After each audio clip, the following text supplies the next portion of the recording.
Hi students, good morning all of you. ఈ వీడియోలో మనం 4th క్లాస్ ఇంగ్లీష్ వర్క్ బుక్లో 7th lesson Birbal caught the thief లెసన్కి సంబంధించినటువంటి వర్క్ బుక్ యాక్టివిటీస్ని ఏ విధంగా ఫిల్ చేయాలో తెలుసుకుందాం. First work sheet number 7.1. ఇందులో ఫస్ట్ ఇచ్చింది మనకి సింగులర్ ప్లూరల్ ఇచ్చారు, అంటే ఏకవచనం బహువచనం తెలుగులో. ఇక్కడ మనకి డే అనేది సింగులర్, దీనికి ప్లూరల్ ఇటువైపు రాయాలి. డే అంటే రోజు, దీనికి ప్లూరల్ డేస్ అంటే రోజులు. అలాగే house houses, servant servants, room rooms, stick sticks. Next activity, ఇక్కడ ఫిల్ ఇన్ ద బ్లాంక్స్ అంటే ఖాళీలను పూరించండి అని మనకి కొన్ని క్వశ్చన్స్ ఇవ్వడం జరిగింది. అవి ఎలా పూరించాలో ఇప్పుడు చూద్దాం. Once there was a rich merchant. మనకి బీర్బల్ కాట్ ద థీఫ్ లెసన్లో ఒక మర్చెంట్ ఉంటాడు కదా, ఆ లెసన్లో టెక్స్ట్ బుక్లో ఉన్నటువంటి లెసన్కి సంబంధించినటువంటి సెంటెన్సెస్ అనమాట. ఇవన్నీ కూడా లెసన్లో ఉంటాయి టెక్స్ట్ బుక్లో. దాంట్లో ఉన్నటువంటి sentence, once there was a rich merchant. ఒకనొకప్పుడు ఒక ధనవంతుడైనటువంటి వ్యాపారి ఉండేవాడు. The merchant had many servants. Merchant వద్ద చాలామంది సర్వెంట్స్ ఉండేవారు, అంటే సేవకులు ఉండేవారు. The merchant enquired the servants about the diamonds. Merchant తన సర్వెంట్స్ అందరినీ కూడా డైమండ్స్ గురించి ఎంక్వైరీ చేశాడు. Akbar asked Birbal who was a wise minister in the kingdom. Akbar తన ఆస్థానంలో ఉన్నటువంటి ఒక తెలివైన మినిస్టర్ అయినటువంటి బీర్బల్ని ఈ సమస్యను తీర్చమని అడిగాడు. The merchant suspected that the thief was one of his servants. Merchant తన దగ్గర పనిచేసేటటువంటి సర్వెంట్స్లో ఎవరో ఒకరు ఈ దొంగతనం చేశారు, ఒక దొంగ ఉన్నాడు అని చెప్పి అతను అనుమానించాడు. నెక్స్ట్ పట్టిక ఆధారంగా సెంటెన్సెస్ రాయాలి. ఇక్కడ ఇచ్చినటువంటి పట్టికలో చూడండి, సబ్స్టిట్యూషన్ టేబుల్ అంటారు, ఇంగ్లీష్ సబ్స్టిట్యూషన్ టేబుల్. ఇందులో మనకు కొన్ని వర్డ్స్ ఉన్నాయి చూడండి, కమల, దే, ద ట్రీ, వి. అలాగే హ్యాడ్ మెనీ, ఈ పక్కన కొన్ని వర్డ్స్ కూడా ఉన్నాయి. వీటిని యాడ్ చేస్తూ మనం సెంటెన్సెస్ చెప్దాం. ఫస్ట్ది, కమల had many servants in her house. Next, they had many problems to solve. The tree had many branches on it. We had many pages to read. ఈ విధంగా సెంటెన్సెస్ రాయాలి.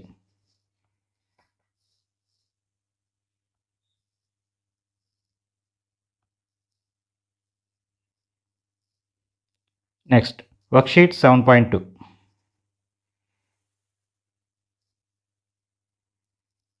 ఇందులో ఫస్ట్ యాక్టివిటీ మనకి ఇచ్చినటువంటి లెసన్లో ద నెక్స్ట్ డే బీర్బల్ దగ్గర నుంచి tomorrow with your sticks వరకు ఉన్నటువంటి ఆ పారాగ్రాఫ్ని చదివి అందులో వచ్చినటువంటి 5 లెటర్ వర్డ్స్ 6 లెటర్ వర్డ్స్ని ఇక్కడ మనం రాయాలి. 5 లెటర్ వర్డ్స్ చూడండి, house, ask, night, again. 6 letter words, denied, Birbal, stolen, length. ఇవన్నీ కూడా టెక్స్ట్ బుక్లో మనకి బీర్బల్ కాట్ ద థీఫ్ లెసన్లోనూ అనమాట. Next activity fill in the blanks. ఇది కూడా ఈ లెసన్లో ఉన్నటువంటి కొన్ని sentences. Birbal thought for a moment. Birbal కాసేపు ఆలోచించాడు, అంటే ఈ సమస్యను ఎలా పరిష్కరించాలా అని, దొంగని ఎలా కనిపెట్టాలని ఆలోచించాడు. The next day Birbal vent to the merchant's house. తర్వాత రోజు బీర్బల్ మర్చెంట్ హౌస్కి వెళ్ళాడు. Birbal gave a stick of equal length to all the servants. Birbal సమానంగా పొడవు కలిగినటువంటి కర్రల్ని అందరి సర్వెంట్స్కి ఇచ్చాడు. The magic stick can find the thief. ఏమని చెప్పాడంటే ఇవన్నీ కూడా మ్యాజిక్ స్టిక్స్, ఆ మ్యాజిక్ స్టిక్ అనేది దొంగను కనిపెడుతుంది అని చెప్పాడు. నెక్స్ట్ మనకి సబ్స్టిట్యూషన్ టేబుల్ ఉంది, దీని ఆధారంగా కొన్ని సెంటెన్సెస్ రాయాలి. ఎలా రాయాలో చూడండి. Ramya is one of the cleverest student in the class. India is one of the biggest countries in the world. Sameera is one of the finest girls in the class. It is one of the oldest trees in our town. Next worksheet 7.3. ఇందులో first activity కొన్ని words ఇచ్చి వాటిని alphabetical ఆర్డర్లో రాయాలి అని చెప్పి మనకి ఇవ్వడం జరిగింది. అందులో ఫస్ట్ వర్డ్స్ ఏంటంటే stolen, diamond, previous, again, denied. ఇలా 5 వర్డ్స్ ఇచ్చారు. ఈ 5 వర్డ్స్ని కూడా మనం ఒక ఆర్డర్లో రాయాలన్నమాట. అంటే ఈ 5 వర్డ్స్లో ఫస్ట్ ఇక్కడ స్టోలెన్ ఉంది, తర్వాత డైమండ్, తర్వాత ప్రీవియస్, అగైన్, డినైడ్ ఉంది కదా. ఇలా కాకుండా వీటిని మనం ఆల్ఫాబెటికల్ ఆర్డర్లో రాయాలి. అలా రాయడానికి మనం ఏం చేయాలంటే ముందుగా ఈ లెటర్స్లో ఉన్నటువంటి ఫస్ట్ లెటర్స్ని చూడాలి. ఈ 5 వర్డ్స్లో 5 లెటర్స్ని మనం కనిపెట్టాలి. అందులో ఫస్ట్ వర్డ్లో ఫస్ట్ లెటర్ ఎస్, సెకండ్ వర్డ్లో ఫస్ట్ లెటర్ డి, ఆ తర్వాత వర్డ్లో ఫస్ట్ లెటర్ పి, ఆ తర్వాత వర్డ్లో ఫస్ట్ లెటర్ ఏ, ఆ తర్వాత వర్డ్లో ఫస్ట్ లెటర్ డి. సో వీటన్నిటిలోనూ ఆల్ఫాబెట్స్లో ఫస్ట్ వచ్చేది ఏ కాబట్టి మనం ఈ ఏ ఉన్నటువంటి లెటర్ని ఫస్ట్ రాయాలి. ఆ తర్వాత వచ్చేవి డి. ఇక్కడ డీలు మళ్ళీ మనకి 2 ఉన్నాయి కాబట్టి ఈ డి ఉన్నటువంటి ఈ 2 వర్డ్స్లో రెండో లెటర్స్ని చూడాలి. రెండో లెటర్స్ చూసినట్లయితే ఐ, ఈ అని ఉంది. సో ఈ ఐలో రెండో లెటర్ ఫస్ట్ వచ్చేది ఈ కాబట్టి మనం ఈని ఫస్ట్ రాయాలి. అంటే డిఈఎన్ఐఐడి, డినైడ్ని సెకండ్ వర్డ్గా మనం రాసుకోవాలి. ఆ తర్వాత ఐ ఉన్నటువంటి డి తర్వాత ఐ ఉన్నటువంటి వర్డ్ని థర్డ్ వర్డ్గా రాయాలి. అంటే డైమండ్. ఓకే, నెక్స్ట్ మిగిలినవి డి అయిపోయింది కదా. ఎస్పి. ఈ ఎస్పిలో మన ఏబిసిడీలు చదివేటప్పుడు పిక్యూఆర్ఎస్ అంటే ముందు పి వస్తుంది కాబట్టి పి ఉన్నటువంటి ఈ లెటర్ని ఇక్కడ రాసాం. నెక్స్ట్ ఎస్ ఉన్నటువంటి వర్డ్ అయినటువంటి స్టోలెన్ అనే వర్డ్ని చివరిగా రాసాం. అంటే మనం ఆల్ఫాబెటికల్ ఆర్డర్లో ఇచ్చినటువంటి 5 వర్డ్స్ని ఈ విధంగా రాయడం జరిగింది. అలాగే సెకండ్లో moment, stick, equal, length, magic. ఇందులో ఫస్ట్ వచ్చేది ఈ వస్తుంది కాబట్టి ఫస్ట్ ఈక్వల్, తర్వాత లెంగ్త్, ఆ తర్వాత ఎం వస్తుంది కాబట్టి మ్యాజిక్, ఆ తర్వాత మళ్ళీ ఎంఏ వస్తుంది కానీ ఎం తర్వాత ఏ వచ్చింది కాబట్టి మ్యాజిక్ ఫస్ట్ వస్తుంది. ఎం తర్వాత రెండో లెటర్ చూడండి ఓ ఉంది, సో ఇక్కడ ఓ ఉన్నది తర్వాత వస్తుంది అన్నమాట. ఆ తర్వాత మిగిలినటువంటి స్టిక్ అనేది లాస్ట్ వర్డ్ అవుతుంది. అలాగే థర్డ్లో మనకి ఇంకొక 5 వర్డ్స్ ఉన్నాయి చూడండి. ఈ 5 వర్డ్స్లో ఈ జీ ఉన్నటువంటి ఈ వర్డ్ అనేది గ్రౌన్ అనేది ఫస్ట్ రాయాలి. ఆ తర్వాత ఎల్ వస్తుంది కాబట్టి లాఫ్, ఆ తర్వాత ఎస్ వస్తుంది కాబట్టి స్టిక్, ఆ తర్వాత టీ వస్తుంది కాబట్టి థీఫ్, ఆ తర్వాత టీ అంటే ఇక్కడ 2 తీలలో హెచ్ వస్తుంది కాబట్టి థీఫ్, తర్వాత ఓ తర్వాత వస్తుంది కాబట్టి టుమారో అనేది లాస్ట్లో లెస్. అంటే 2 సార్లు టీ వచ్చినప్పుడు టీ తర్వాత లెటర్ చూడాలి. ఇక్కడ హెచ్, ఇక్కడ ఓ. అదేవిధంగా ఫోర్త్ వర్డ్లో చూసినట్లయితే present, again, should, real, fine. ఇందులో అగైన్ అనేది ఫస్ట్, ఆ తర్వాత ఎఫ్ కాబట్టి ఫైన్, ఆ తర్వాత పి వస్తుంది కాబట్టి ప్రజెంట్, ఆ తర్వాత ఆర్ వస్తుంది కాబట్టి రియల్, లాస్ట్లో షుడ్. ఈ విధంగా మనం ఆల్ఫాబెటికల్ ఆర్డర్లో ఈ వర్డ్స్ని రాయాలి. Next substitution table. ఇక్కడ ఇచ్చినటువంటి టేబుల్ ఆధారంగా ఒక 5 సెంటెన్సెస్ రాయాలి. ఎలా రాయాలో చూడండి. I can teach him a lesson, we can solve the problem, he can succeed in his life, she can meet tomorrow. Next, worksheet 7.4. ఇందులో ఫస్ట్ యాక్టివిటీ ప్యాసేజ్ని చదివి డిక్షనరీ సహాయంతో మీనింగ్స్ రాయండి. ఇక్కడ మనకి ప్యాసేజ్లో కొన్ని వర్డ్స్ ఇచ్చారు, వాటి యొక్క మీనింగ్స్ రాయమన్నారు. గ్యాదర్ అంటే కలెక్ట్ అంటే సేకరించుట. Servant a person who works at home. Servant అంటే ఇంట్లో పనిచేసే ఒక మనిషి అంటే సేవకుడు. Shout loud cry. షౌట్ అంటే అరవడం, గట్టిగా అరవడం. Merchant A person who trades. Trades అంటే వ్యాపారం చేయడం. ఎవరైతే వ్యాపారం చేస్తారో వాడిని మర్చెంట్ అంటారు, వ్యాపారి అని తెలుగులో అంటాం. Fear be afraid of something. Fear అంటే భయపడడం, దేనైనా చూసి భయపడ్డాన్ని ఫియర్, అఫ్రైడ్ అంటారు. గ్రో అంటే ఇంక్రీజ్ ఇన్ హైట్. ఎత్తులో పెరుగుదలని గ్రో అంటాం, ఎదగడం, ఎదుగుట అనేదాన్ని మనం గ్రో అని చెప్తాం. Next fill in the blanks. Birbal asked each one of them to show their sticks. Birbal అందరినీ కూడా తమకిచ్చినటువంటి స్టిక్స్ని చూపించమని కోరాడు. Birbal shouted catch him, he is the thief. Birbal అరిచాడు, అతన్ని పట్టుకోండి, అతనే దొంగ. The thief fell at Birbal's feet. Thief అంటే దొంగ, దొంగతనం చేసినటువంటి ఆ సర్వెంట్ బీర్బల్ పాదాల మీద పడ్డాడు. నెక్స్ట్ యాక్టివిటీ సబ్స్టిట్యూషన్ టేబుల్ ఆధారంగా మనకి సెంటెన్సెస్ రాయడం. Birbal gave each one a magic stick. ప్రతి ఒక్కరికి ఒక మ్యాజిక్ స్టిక్ ఇచ్చాడు. She met each one to request for help. ఆమె ప్రతి ఒక్కరిని కలిసి సహాయం కోసం అర్థించింది. The teacher selected each one for the team. Teacher ప్రతి ఒక్కరిని కూడా టీం కోసం సెలెక్ట్ చేశారు. I congratulated each one on their success. నేను అందరినీ ప్రతి ఒక్కరిని కూడా వారి యొక్క సక్సెస్ కోసం కంగ్రాచులేట్ చేశాను. Next worksheet 7.5. ఇక్కడ మనకి కొన్ని సెంటెన్సెస్ ఇచ్చారు. ఈ 8 సెంటెన్సెస్ కూడా ఒక ఆర్డర్లో పెట్టాలి. ఏ ఆర్డర్ అంటే మన స్టోరీ జరిగినటువంటి ఆర్డర్. ఇందులో ఫస్ట్ జరిగింది ఏంటంటే once there was a rich merchant. ఒకప్పుడు ఒక ధనవంతుడైనటువంటి వ్యాపారి మర్చెంట్ ఉండేవాడు. ఇది ఒకటి. Next when the merchant was sleeping the thief entered his room. Merchant నిద్రపోతున్నప్పుడు దొంగ అతని రూమ్లోకి ఎంటర్ అయ్యాడు. ఇది రెండవది. తర్వాత మనకి ఇక్కడ చూడండి, the merchant found his diamonds stolen. Merchant తన యొక్క డైమండ్స్ దొంగిలించబడ్డాయని గమనించాడు. తర్వాత the merchant suspected that the thief was one of his servants. Merchant తన దగ్గర ఉన్నటువంటి సర్వెంట్స్లో ఎవరో ఒకరు ఈ దొంగతనం చేశారు, దొంగ ఉన్నాడని అనుమానించాడు. Next Birbal gave the servants a magic stick each one. ప్రతి ఒక్కరికి కూడా ఒక మ్యాజిక్ స్టిక్ని బీర్బల్ ఇచ్చాడు. ఆ తర్వాత one of the servants cut his stick by 2 inches. ఆ సర్వెంట్స్లో ఒక సర్వెంట్ ఏం చేశాడంటే, నేనే దొంగను కాబట్టి నా స్టిక్ 2 inches పెరుగుతుంది అని అనుమానించి దాన్ని 2 inches కట్ చేసేసాడు ముందుగానే. ఇది 6th. ఆ తర్వాత మర్నాడు బీర్బల్ వచ్చి Birbal asked each of them to show their sticks. వచ్చి ప్రతి ఒక్కరిని కూడా మీ దగ్గర ఉన్నటువంటి స్టిక్ చూపించమని అడిగాడు. ఇంకా లాస్ట్గా ఆ దొంగ దొరికేశాడు. తర్వాత ఆ దొంగ బీర్బల్ పాదాల మీద పడ్డాడు. The thief fell at Birbal's feet. ఇది లాస్ట్ సెంటెన్స్. అంటే మనకి Birbal caught the thief story ఆధారంగా అనమాట. Next worksheet 7.6. Next opposite words.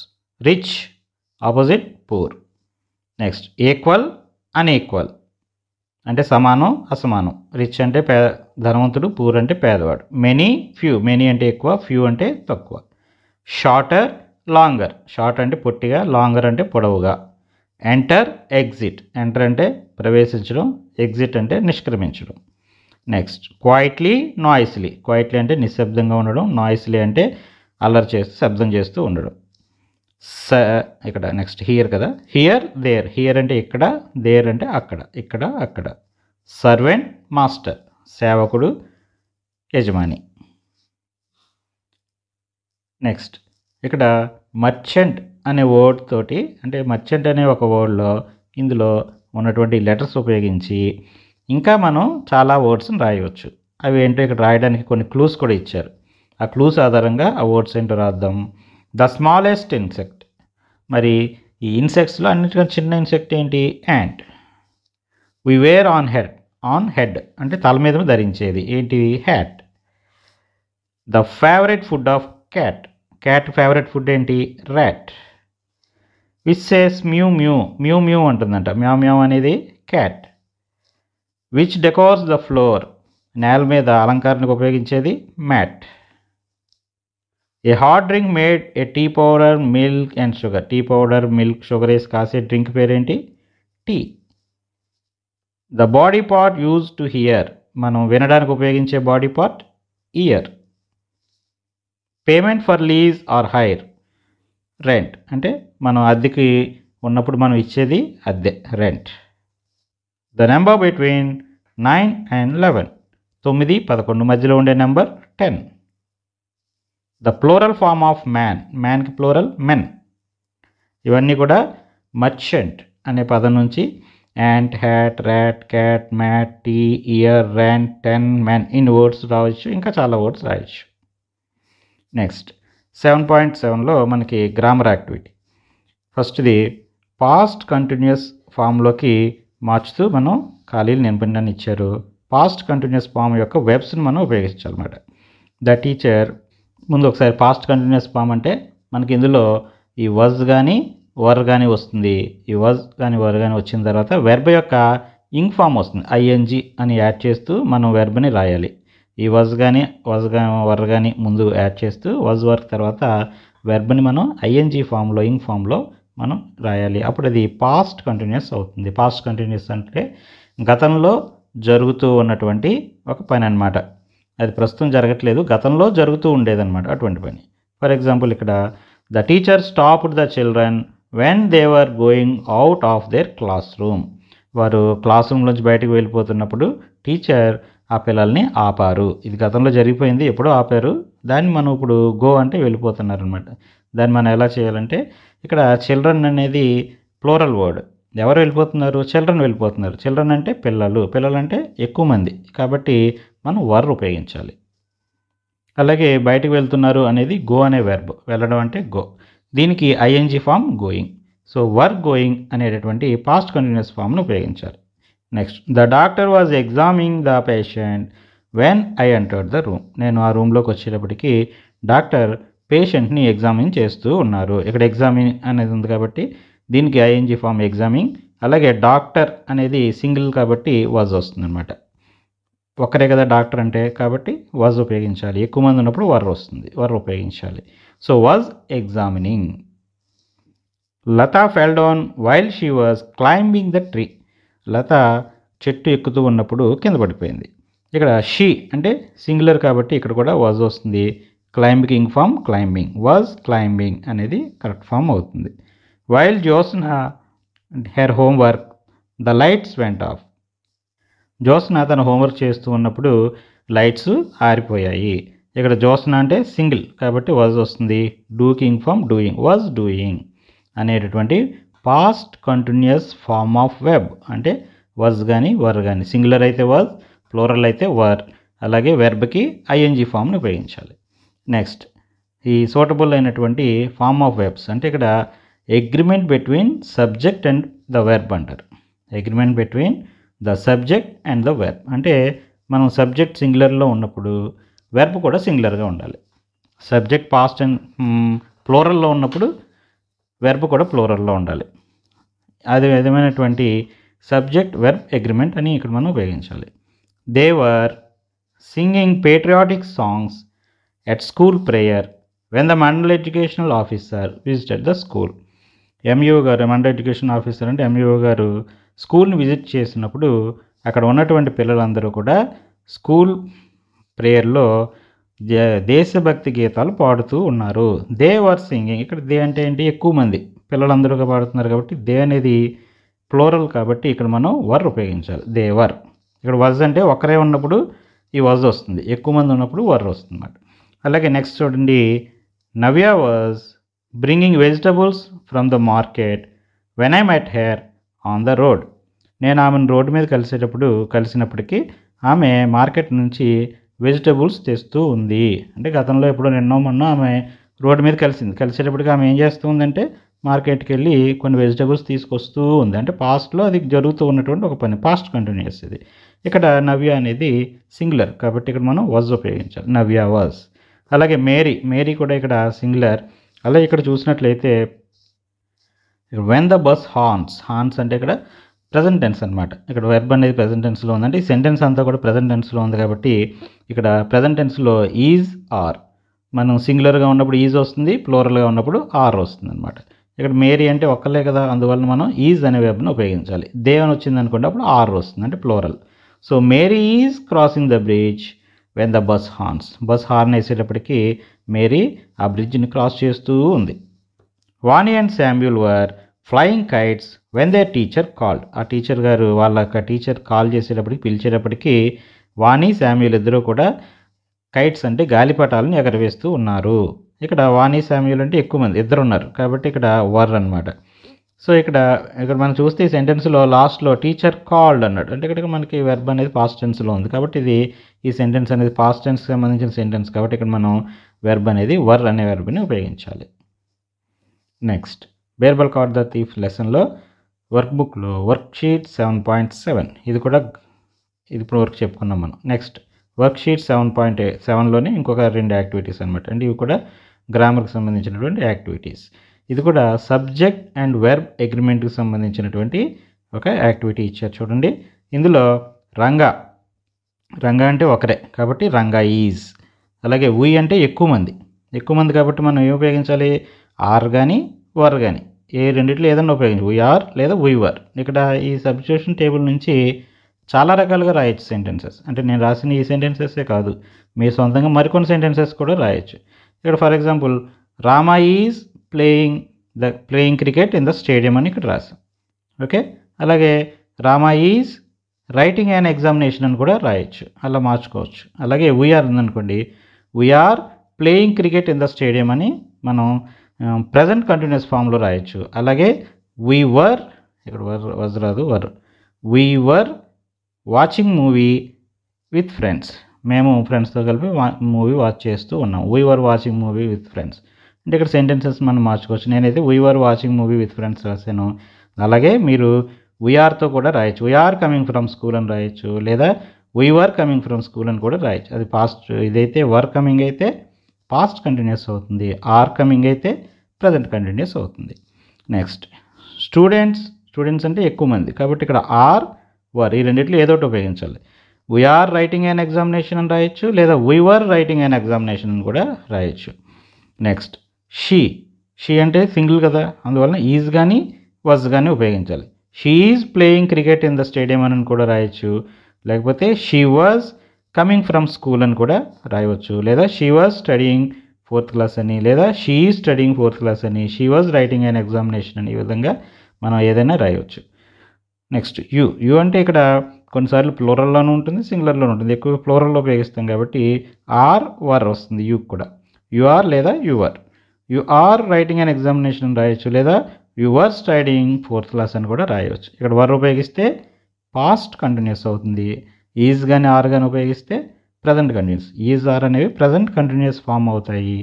Was కానీ వర్ కానీ అయితే పాస్ట్ కంటిన్యూస్, అంటే ఇక్కడ మన ఐఎన్జీ ఉంది కాబట్టి కంటిన్యూస్ ఫామ్ అవుతుంది అనమాట. అలాగే వెబ్ ఫామ్ సంబంధించి ఇంకొక యాక్టివిటీ కూడా ఉంది చూడండి. He lived in a small village in 1947. 1947 అంటే ఇది గతంలో జరిగిపోయింది. ఇది అతను 1947 సంవత్సరంలో ఒక చిన్న విలేజ్లో నివసించేవాడు. 1947లో అంటే గతంలో జరిగిపోయింది కాబట్టి పని, కాబట్టి ఇది ఒక పాస్ట్ టెన్స్. పాస్ట్ టెన్స్ అంటే లివ్ అనేది ప్రజెంట్ టెన్స్, లివ్డ్ అనేది పాస్ట్ టెన్స్ సంబంధించినటువంటి వెర్బ్. కాబట్టి అక్కడ పాస్ట్ టెన్స్లో ఉంది కాబట్టి సెంటెన్స్ మనం లివ్డ్ అనే వెర్బ్ని ఉపయోగించాలి. అలాగే a thief the merchant's house last night. ఇక్కడ లాస్ట్ నైట్ అంటే ఇది కూడా గత రాత్రి, అంటే ఇది కూడా గతంలో జరిగిపోయింది. ఒక దొంగ మర్చెంట్ హౌస్లోకి గత రాత్రి ప్రవేశించాడు, కాబట్టి ఇక్కడ పాస్ట్ టెన్స్లో ఉన్నటువంటి వెర్బ్ ఎంటర్డ్ అని ఉపయోగించాలి. He closed the gate at 9 PM. 9 గంటలకి అతను గేట్ని క్లోజ్ చేసేసాడు, అంటే ఉదయం 9కి అతను క్లోజ్ చేసేసాడు, కాబట్టి ఇక్కడ క్లోజ్డ్ అనే పాస్ట్ టెన్స్ వెర్బ్ని ఉపయోగించాలి. నవీన్ రోట్ అన్ ఎగ్జామినేషన్ లాస్ట్ వీక్. ఇక్కడ లాస్ట్ వీక్ అంటే గత వారం నవీన్ ఒక పరీక్ష రాశాడు. ఇక్కడ రైట్ అంటే రాయడం, రోట్ అంటే రాశాడు, కాబట్టి జరిగిపోయింది కాబట్టి పాస్ట్ టెన్స్లో రోట్ అనే వెర్బ్ని ఉపయోగించాలి. The children open the doors of class room at 11 AM. ఉదయం 11 గంటలకే పిల్లలందరూ కూడా ఆ క్లాస్ రూమ్ డోర్స్ని ఓపెన్ చేశారు, కాబట్టి ఇక్కడ ఓపెన్ చేశారు అనేది పాస్ట్ టెన్స్ సంబంధించిన సెంటెన్స్ కాబట్టి ఓపెన్ అని ఉపయోగించాలి. Next worksheet 7.8. ఇందులో మనకి సెంటెన్సెస్లో అపాస్ట్రఫీ అంటే మనం కామన్ తిరిగేసినట్టు రాస్తాం, పైన పెడుతూ ఉంటాం, అపాస్ట్రఫీ అంటాం. ఈ అపాస్ట్రఫీని సరైన చోట ఉంచి సెంటెన్సెస్ రాయండి. అంటే ఇక్కడ ఇచ్చినటువంటి ఈ సెంటెన్స్లో ఒక చోట అపాస్ట్రఫీ లేదు, అది ఎక్కడో మనం గమనించి కనిపెట్టి అక్కడ మన అపాస్ట్రఫీని ఉపయోగించి ఆ సెంటెన్సెస్ని, ఇదే సెంటెన్స్ని మళ్ళీ తిరిగి రాయాలి. ఇక్కడ చూడండి, ఇందులో వోంట్ అనేది 2 పదాలను కలిపినటువంటి ఒక పదం అనమాట. వాజ్ నాట్ అది కలిపితే వోంట్ అంటాం మనం. ఈ వాజ్ నాట్ని కలిపి వోంట్ అని షార్ట్ ఫామ్లో రాస్తూ ఉంటాం. సో ఇక్కడ వోంట్ అనేది 2 ఫామ్స్ కలిపింది కాబట్టి ఇలాంటి సందర్భంలో ఎన్కి టీకి మధ్యలో మనం అపాస్ట్రఫీని ఉపయోగించాలి. అలాగే ఇక్కడ సెంటెన్స్లో చూడండి, ఆర్ అంటుంది. ఈ ఆర్ నాట్, అది నాట్ని ఎన్ఓటి నాట్ని మనం ఏం చేస్తాం, ఎన్టీ అని రాస్తాం, కాబట్టి ఇక్కడ కూడా మనం అపాస్ట్రఫీని ఉపయోగించి ఈ సెంటెన్సెస్ని తిరిగి రాయాలి. అలాగే ఈ సెంటెన్స్లో కిరణ్స్, అలాగే కమలాస్ అంటే కిరణ్ యొక్క, కమల యొక్క అని. ఇక్కడ కిరణ్స్ అంటే కిరణ్లు అని వస్తుంది అనమాట అపాస్ట్రఫీ లేకపోతే. ఇక్కడ మనం ఈ పొసెషన్ తెలియజేసేటప్పుడు కూడా అపాస్ట్రఫీని ఉపయోగించాలి. సో కిరణ్స్ దగ్గర ఎన్కి ఎస్కి మధ్యలో అపాస్ట్రఫీ, అలాగే కమలాస్లో కూడా ఇక్కడ అపాస్ట్రఫీని ఉపయోగించాలి. అలాగే ఇందులో మనం చూసినట్లయితే నైబర్స్ కాదు, ఇక్కడ యూఆర్ ఉంది కదా, యూఆర్. ఇక్కడ యూఆర్ ఉండాలి. దాన్ని మనం ఏం చేస్తాం, ఏఆర్ఈని యూలో కలిపేసి యూఆర్ అని షార్ట్ ఫామ్లో రాస్తాం. యూఆర్ అని రాసినప్పుడు ఇక్కడ ఈ ఆర్ దగ్గర ముందు ఒక అపాస్ట్రఫీని ఉంచాలి. అలాగే ఫిఫ్త్ దాంట్లో మనకి రామాస్ ఫ్రెండ్, రామా యొక్క ఫ్రెండ్, కాబట్టి ఇక్కడ రామాస్ దగ్గర రామాకి ఎస్కి మధ్యలో అపాస్ట్రఫీని పెట్టాలి. అలాగే క్యాంట్ అంటే కెనాట్. ఇది ఈ నాట్లో మనం ఏం చేస్తాం, ఓన్ తీసేస్తాం, కెన్ నాట్. ఆ రెండు పదాలని కలిపేసి కెనాట్ కింద రాస్తాం, క్యాంట్ అని రాస్తూ ఉంటాం. సో ఇక్కడ అపాస్ట్రఫీని ఉంచాలి. అలాగే లాస్ట్ సెంటెన్స్లో కూడా మీరు చూసినట్లయితే మనకి యూ విల్ బీ అని చూడండి. ఇక్కడ యూ విల్లో యూ విల్, ఆ రెండింటిని కలిపి యూ విల్ అంటాం మనం. ఇక్కడ యూకి ఆ ఎల్ఎల్కి మధ్యలో అపాస్ట్రఫీని ఉంచాలి. నెక్స్ట్ వర్క్షీట్ 7.9, ఇది రైటింగ్ యాక్టివిటీ. ఇది ఇక్కడ మనకి ప్యాసేజ్లో వచ్చి ఈ ప్యాసేజ్ సంబంధించి క్యాపిటల్ లెటర్స్, పంక్చువేషన్ మార్క్స్ అంటే ఫుల్ స్టాప్, కామా, అపాస్ట్రఫీ ఇలాంటివన్నీ కూడా ఉంచి మళ్ళీ ఇదే సెంటెన్సెస్ని తిరిగి రాయమన్నారు. అంటే ఇక్కడ నుండి ఇక్కడ వరకు ఉన్నటువంటి ఈ రెండు సెంటెన్సెస్ని మళ్ళీ మనం తిరిగి రాయాలి. ఈసారి రాసేటప్పుడు పంక్చువేషన్ మార్క్స్ కరెక్ట్గా ఉపయోగించాలి. ఇక్కడ మీరు చూసినట్లయితే టుడే అనేది ఫస్ట్ వర్డ్ ఎప్పుడు కూడా మనకి క్యాపిటల్ లెటర్తో స్టార్ట్ అవ్వాలి. కానీ ఇక్కడ చూడండి టీ అనేది స్మాల్ లెటర్ ఉంది, సో ఇక్కడ క్యాపిటల్ లెటర్ ఉపయోగించాలి. అలాగే today is a beautiful day, అక్కడికి ఒక సెంటెన్స్ అయిపోయింది కాబట్టి ఇక్కడ మనం ఒక ఫుల్ స్టాప్ని పెట్టాలి. ఆ తర్వాత స్టార్ట్ అయినటువంటి వర్డ్ మళ్ళీ క్యాపిటల్ లెటర్తో స్టార్ట్ అవ్వాలి. అలాగే విజిటెడ్ కొల్లేరు శాంక్చురీ, కొల్లేరు అనేది కూడా క్యాపిటల్ లెటర్ రాయాలి. శాంక్చురీ తర్వాత ఒక ఫుల్ స్టాప్ని పెట్టాలి. ఆ తర్వాత వచ్చినటువంటి ఇట్స్లో ఐఏ క్యాపిటల్ లెటర్ రాయాలి. అలాగే టీ తర్వాత అపాస్ట్రఫీని కూడా ఉంచాలి. ఏ నైస్ ప్లేస్, అక్కడ ఫుల్ స్టాప్ వస్తుంది. ఫుల్ స్టాప్ తర్వాత బర్డ్స్లో మరి ఫస్ట్ లెటర్ ఫుల్ స్టాప్ తర్వాత కాబట్టి కొత్త సెంటెన్స్ కాబట్టి ఇక్కడ బి అనేది క్యాపిటల్ లెటర్ రాయాలి. బర్డ్స్ ఆర్ వెరీ బ్యూటిఫుల్, ఇక్కడ మళ్ళీ సెంటెన్స్ కంప్లీట్ అయింది కాబట్టి ఫుల్ స్టాప్ వస్తుంది. అలాగే ఫుల్ స్టాప్ తర్వాత వీలో డబ్ల్యూ అనేది క్యాపిటల్ లెటర్ రాయాలి. అలాగే రవీస్, అందులో ఆర్ క్యాపిటల్ రాయాలి. ఆ రవీస్లో ఆ ఎస్కి ముందు అపాస్ట్రఫీ అనేది కూడా ఉంచాలి. Ravi's friends there and enjoyed a lot, ఇక్కడ ఎంజాయ్డ్ ఏ లాట్లో కూడా మనకి ఇక్కడ ఒక ఫుల్ స్టాప్ వస్తుంది. అలాగే ఇట్స్ ఎ నైస్ ట్రిప్ అనే దాంట్లో లాస్ట్లో కూడా మనకు ఫుల్ స్టాప్, అలాగే ఐ అనేది కూడా క్యాపిటల్ లెటర్ రావాలి. ఈ విధంగా పంక్చువేషన్ మార్క్స్ని సరిచేసి ఈ సెంటెన్సెస్ని ఈ విధంగా మళ్ళీ తిరిగి రాయాలి. ఇక్కడ మనకి ఒక ప్యాసేజ్ రాయమని కొన్ని హింట్స్ ఇచ్చారు. Bus stop, shops around, time table, passengers, platforms, pot, drinking water, go, place to place, ఈ విధంగా కొన్ని వర్డ్స్ ఇచ్చి కండక్టర్, అలా కొన్ని వర్డ్స్ ఇచ్చి దీన్ని ఉపయోగించి ఒక ప్యాసేజ్ రాయమన్నారు. సో ఆ ప్యాసేజ్ ఎలా రాయాలో చూడండి. Bus stand is a place where the buses stop, బస్సులన్నీ ఆగేటటువంటి ప్లేసే bus stop. There are many shops around the bus stop చుట్టూ చాలా షాప్స్ ఉంటాయి. There is a time table followed by buses, అక్కడ బస్సెస్ అన్నీ ఫాలో అవ్వడానికి ఒక టైం టేబుల్ ఉంటుంది. There are so many passengers can wait for buses, అక్కడ చాలామంది ప్యాసింజర్స్ బస్సుల కోసం వెయిట్ చేస్తూ ఉంటారు. There are many platforms for buses, బస్సులన్నిటికీ ఆగడానికి చాలా ప్లాట్ఫామ్స్ ఉంటాయి. There are pots in which drinking water is available, అక్కడ కొన్ని పాట్స్ ఉన్నాయి, అందులో డ్రింకింగ్ వాటర్ కూడా అందుబాటులో ఉంది. Passengers go from place to place in the buses, passengers అంటే ప్రయాణికులు ఒక ప్లేస్ నుంచి మరొక ప్లేసెస్కి ఇక్కడ నుండి బస్సుల్లో ప్రయాణం చేస్తారు.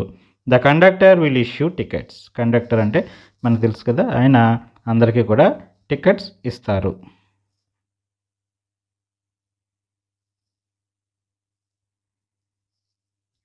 నెక్స్ట్ వర్క్షీట్ 7.10, ఇక్కడ చిన్న ప్యాసేజ్ ఇచ్చారు. ఈ ప్యాసేజ్ని చదివి దీనికి సంబంధించినటువంటి కొన్ని ప్రశ్నలకు జవాబులు రాయాలి. ప్యాసేజ్ ఏంటో చూద్దాం. A salt seller use to carry the salt bag on his donkey to the market everyday, ఒక ఉప్పు అమ్ముకునేటటువంటి ఒక వ్యక్తి, వ్యాపారి ప్రతిరోజు తన గాడిద మీద ఒక సాల్ట్ బ్యాగ్ అంటే ఉప్పు మూటను వేసుకుని మార్కెట్కి ప్రతిరోజు వెళ్తూ ఉండేవాడు. ఆన్ ద వే అంటే మధ్యదారిలో they had to cross a stream, వారు ఒక నదిని దాటవలసి వచ్చేది, ఒక వాగు లేదా నది. One day the donkey suddenly tumble down the stream, ఒక రోజున నది దాటుతూ ఉన్నప్పుడు, ఆ వాగు దాటుతూ ఉన్నప్పుడు ఈ గాడిద పడిపోయింది, కాలు తిరిగి ఆ స్ట్రీమ్లో పడిపోయింది. And the salt bag also fell in to the water. పడిపోయినప్పుడు ఆ గాడిద నడుము మీద ఉన్నటువంటి ఆ ఉప్పు మూట కూడా ఆ నీటిలో పడిపోయింది. The salt in the bag dissolved in the water. ఆ ఉప్పు మూటలో ఉన్నటువంటి ఉప్పు నీటిలో కరిగిపోయింది. అంటే అంతా కాకపోయినా చాలా వరకు ఉప్పు నీటిలో పడిన ఉప్పు కరుగుతూ ఉంటుంది కదా, కరిగిపోయింది. దానివల్ల ఏమైందంటే the bag become very light to carry. Bag అంటే ఆ ఉప్పు బస్తా చాలా తేలిగ్గా అయిపోయింది. The donkey was happy. లేచేటప్పుడు చూసేటప్పటికి డాంకీ బరువు తగ్గింది కదా, అందువలన డాంకీ చాలా సంతోషించింది. Then donkey started to play the same trick every day. అప్పటి నుంచి డాంకీ ఏం చేసేదంటే ఈ ట్రిక్ని ప్రతిరోజు చేసేది. అంటే ఏం చేసేది, ఆ వాగు వచ్చిన వెంటనే అందులో పడిపోయినట్టు నాటకం ఆడేది. ఆ బస్తాను అందులో పడేసేది. పడేసిన వెంటనే ఆ బస్తాలో ఉన్న ఉప్పు కొంచెం కరిగిపోయి అది మళ్ళీ పైకి లేచేటప్పటికి అందులో కరిగిపోయి ఇది చాలా తేలిగ్గా ఉండేదన్నమాట. దీనివల్ల ఏమైంది, the salt seller come to understand the trick played by donkey and decided to teach a lesson to. మరి ఉప్పు తగ్గిపోతే వ్యాపారికి నష్టం వస్తుంది కదా, నష్టం రావడం వలన అతను దీన్ని గమనించాడు. గమనించి కనిపెట్టి ఏం చేశాడంటే తను ప్లే చేస్తున్నటువంటి ఆ ట్రిక్ని అతను కనిపెట్టి ఈ డాంకీకి ఒక గుణపాఠం నేర్పాలి అని నిర్ణయించుకున్నాడు. The next day he loaded a cotton bag on the donkey. మర్నాడు ఏం చేశాడంటే ఉప్పు మూటకు బదులుగా ఒక దూది మూటని ఆ డాంకీ నడుము మీద పెట్టాడు. Again it played the same trick. మళ్ళీ అక్కడ వాగు రాగానే మళ్ళీ అదే సేమ్ ట్రిక్, మళ్ళీ పడిపోయినట్టు నాటకం ఆడి ఆ దూది మూటని నీటిలో పడేసింది.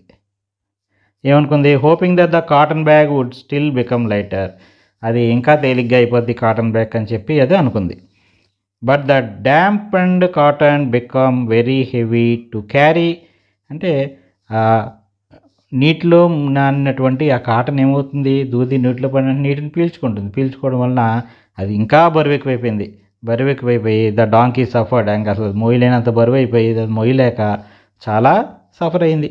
ఇట్ ల్యాండ్ అండ్ ఎస్ఎన్. దాంతో దానికి గుణపాఠం వచ్చింది, పాఠం నేర్చుకుంది. దాంతో దానికి ఏమైంది, ఇక నుంచి ఎప్పుడు ఆ నీటిలో పడిపోకూడదు అని చెప్పి నేర్చుకుని he didn't play the trick anymore. మళ్ళీ ఇంకెప్పుడు ఆ ట్రిక్ని అది ప్రయోగించలేదు. After that day the seller was happy. అప్పటి నుంచే సెల్లర్ కూడా సంతోషించాడు. ఇది ఇక్కడ ఇచ్చినటువంటి ఒక చిన్న స్టోరీకి సంబంధించిన ప్యాసేజ్. దీని మీద ఇప్పుడు దీనికి సంబంధించి కొన్ని క్వశ్చన్స్ చూద్దాం. How did the salt seller carry the salt bag to the market. Salt అమ్మేటటువంటి ఆ వ్యాపారి ఆ ఉప్పు మూటల్ని మార్కెట్కి ఎలా తీసుకెళ్ళేవాడు, డాంకీ మీద వేసుకుని తీసుకెళ్ళేవాడు కదా. The salt seller carried the salt bag on the donkey తోటి ఆ సాల్ట్ బ్యాగ్ని మోయించి తీసుకెళ్ళేవాడు. Why did the salt bag become light. Salt bag ఎందుకని తేలిగ్గా అయిపోయింది. The salt bag become light when dissolved in water. అది నీటిలో కరిగిపోవడం వలన తేలిగ్గా అయిపోయింది. What did the salt seller do teach a lesson to the donkey. ఈ సాల్ట్ సెల్లర్ ఈ డాంకీ గుణపాఠం నేర్పాలని ఏం చేశాడు. The salt seller loaded the bag with cotton.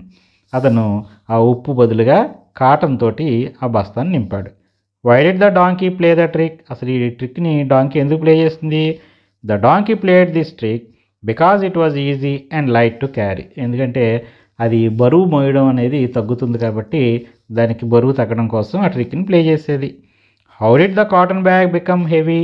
Cotton bag ఎందుకు బరువుగా అయిపోయింది నీటిలో తడిచిన తర్వాత. The cotton bag become heavy when dipped into water. ఎందుకు బరువుగా అయిందంటే అది నీటిలో తడవడం వలన బరువుగా అయిపోయింది. Next question and answers. First question, where did the rich merchant live.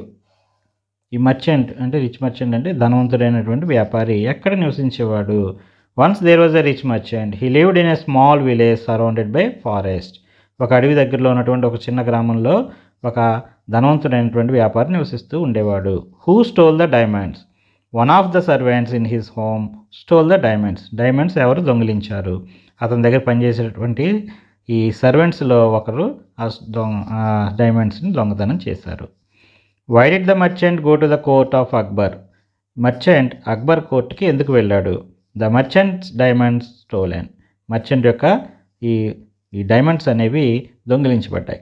The merchant suspected that the thief was one of his servant. Merchant ఏమని అనుకున్నాడంటే తన దగ్గర పనిచేసేటటువంటి సర్వెంట్స్లోనే ఎవరో ఒక దొంగ ఉన్నాడని చెప్పి అతను అనుమానించాడు. So he went to the court of Akbar to find the thief. అందువలన ఆ దొంగను కనిపెట్టడం కోసం అతను అక్బర్ కోర్టుకి వెళ్ళాడు.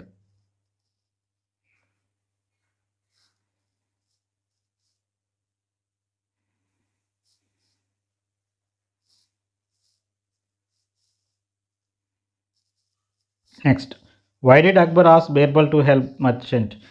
అక్బర్ బీర్బల్ని మర్చెంట్కి సహాయం చేయమని ఎందుకు కోరాడు? ఎందుకంటే బీర్బల్ చాలా తెలివైనవాడు కదా. Akbar ask Birbal to help the merchant because Birbal was a wise minister in his kingdom. అతని రాజ్యంలో అందరికంటే తెలివైనటువంటి మినిస్టర్ బీర్బలే కాబట్టి అతన్ని కోరాడు. What did one of the servants do during the night? రాత్రి సమయంలో ఒక సర్వెంట్ ఏం చేశాడు అంటే, అతను బీర్బల్ తనకు ఒక స్టిక్ ఇచ్చిన తర్వాత అతనే దొంగ కాబట్టి ఆ స్టిక్ ఎక్కడైతే పెరిగిపోతుందో అని చెప్పి భయపడి అతను ఏం చేశాడు, ఆ స్టిక్ని ఒక 2 inches విరగొట్టాడు. One of the servants cut his stick by 2 inches during the night. ఆ రాత్రి సమయంలో అతని దగ్గర ఉన్నటువంటి ఆ స్టిక్ని 2 inches విరగొట్టాడు. Fearing that the stick would grow longer by 2 inches. ఎందుకంటే ఆ స్టిక్ అనేది 2 అంగుళాలు 2 inches పెరుగుతుంది అని చెప్పి అతను అనుకున్నాడు. ఎందుకంటే అతను దొంగ కాబట్టి తన స్టిక్ 2 inches పెరుగుతుంది అని అనుకుని ముందుగానే 2 inches కట్ చేసేస్తే అది పెరిగిన తర్వాత కరెక్ట్గా సరిపోతుంది, ఎవరికి తెలియదు అని అనుకుని అతను అవి పని చేశాడు. సో ఇది మన బీర్బల్ కాట్ ద థీఫ్ లెసన్లో ఉన్నటువంటి వర్క్షీట్స్.